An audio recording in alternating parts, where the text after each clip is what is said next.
Welcome back to the Mountain Morning Show. I'm really happy to be talking with three amazing women of the film End of the Line. I have Jessica Sanders, the director, Louise Shore, the producer, and Eva Floodstrom, the special effects supervisor, which we're talking about shorts. Special effects, I mean, you don't see that very often. Tell me why we have a special effects supervisor. Well, this is not a normal short film in that we had over 67 visual effects shots. We got to work with amazing VFX supervisor Eva Floodstrom. We worked on Star Wars, Star Trek, and I don't know if you want to talk about it. Yeah. Oh yeah. I mean, I've worked on a ton of features and a lot of sci-fi, and so when Jessica approached me about the project, I was like, oh, this sounds really interesting, like an interesting creative challenge.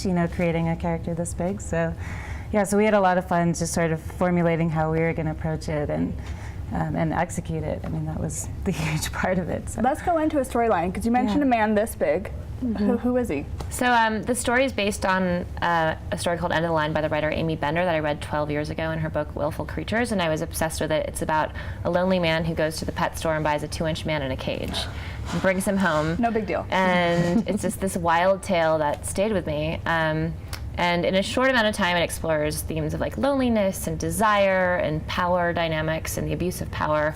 And it's funny and it's dark, and it's a very wild story. But yeah, visually we had to do large art builds. We built a 30-foot cage, a 30-foot penis, and then also working with visual effects. And it was a production challenge too. It was. Oh my gosh, I can't imagine. Tell me about your role. Oh no, it was great. Like it was a great, really great experience, and it was a big production. As Jessica already said, it's not your typical short film. Right. So it was like running a feature for a shorter amount of time, but it still had all the elements of what a feature would have. 16 minutes, right? 14 and a half. 14 and a half, 14 and a half? Every minute, every second is important. And every second counts in this one. Well, I think we have a trailer. I'd love to show you guys what we're talking about. Really a small man, but a 30-foot cage that behind the scenes. Let's take a look at that. So we're taking a humorous turn here. Would you say it's a comedy? It's definitely a dark comedy. Dark comedy? Yeah.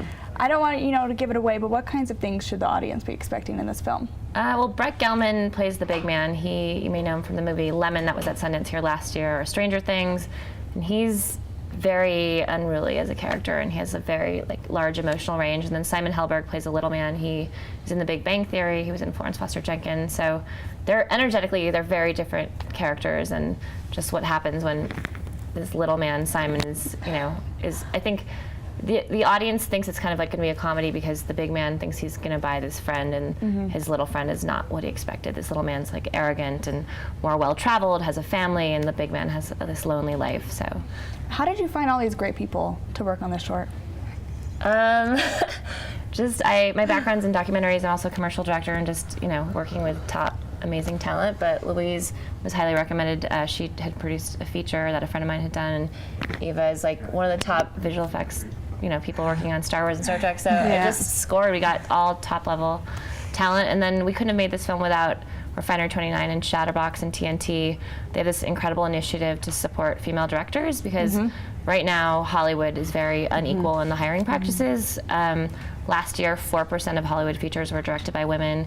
This year, it's 7%. Wow. So they basically our film is part of this really cool anthology called Shadowbox that's in the second series that's premiering this year. It's to support all female directors, so we're so grateful to be part of their series. For sure. Yeah, and when you have them, too. Yeah, when you have them behind you, like going out to career cast, it's what they're doing is brilliant. It's phenomenal. So. And you feel totally backed and supported. That's it, exactly.